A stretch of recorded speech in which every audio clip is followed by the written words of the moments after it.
right. So I had a follow-up comment that I wanted to make after our discussion yesterday, the discussion that we had about RFK. I had said, what on earth is happening with RFK Jr.? Like, what's happening with Bobby Kennedy that he would make that post about measles, that he would refer to the MMR vaccine as the much needed vaccine. And it was just weird given Bobby Kennedy's history. You guys can go back and look at that. If you're on YouTube, you can go to any other platform and look at it because YouTube doesn't let us put that up there. But this is what I suspect. I had an additional thought about this.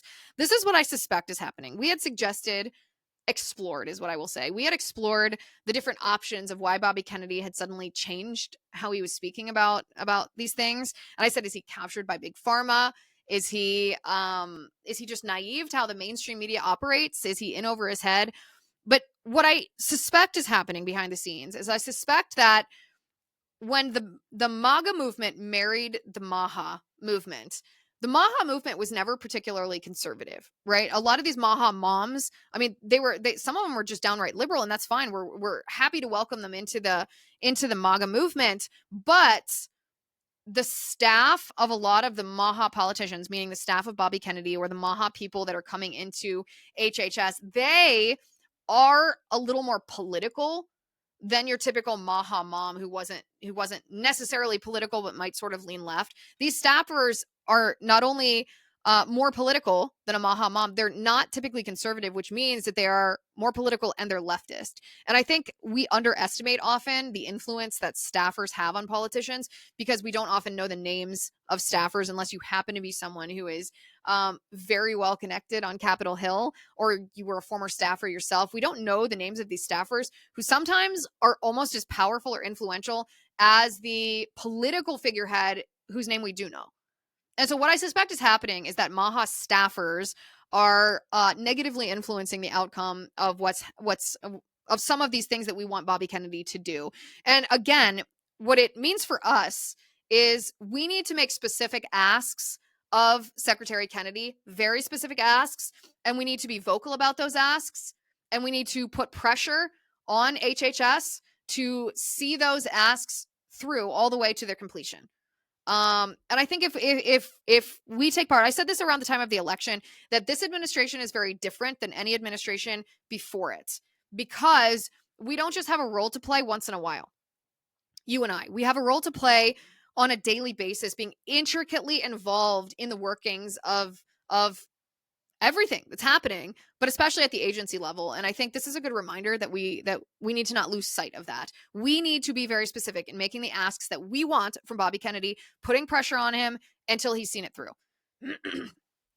Pardon me, because he's also doing some good things. I don't want that to get lost in the shuffle. He is doing some good things. I mean, he hasn't changed who he is. It's just a matter of priorities and making sure that we help orient his priorities to what we think his priorities should be. But some of the good things that he's done recently is RFK Jr. has made moves to end the CDC's recommendation of putting fluoride in drinking water. The CDC puts pressure on states to put fluoride in drinking water, and RFK is moving to end that, which is in line with science. This is not good for the gut.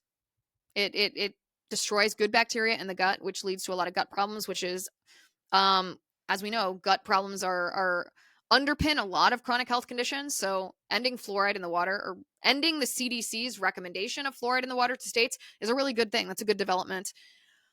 We also had the resignation of Peter Marks from the FDA last week. Peter Marks, maybe you know his name. Some of you guys are really involved in the MAHA movement and you are very familiar with the work of Peter Marks. Some of you not so much, because he's actually like the staffers that we mentioned. He's the top vaccine regulator at the FDA. He has incredible power over whether vaccines get approved and brought to the market or not. He was very influential in bringing the COVID vaccine to the market and the approval of the emergency use authorization for that.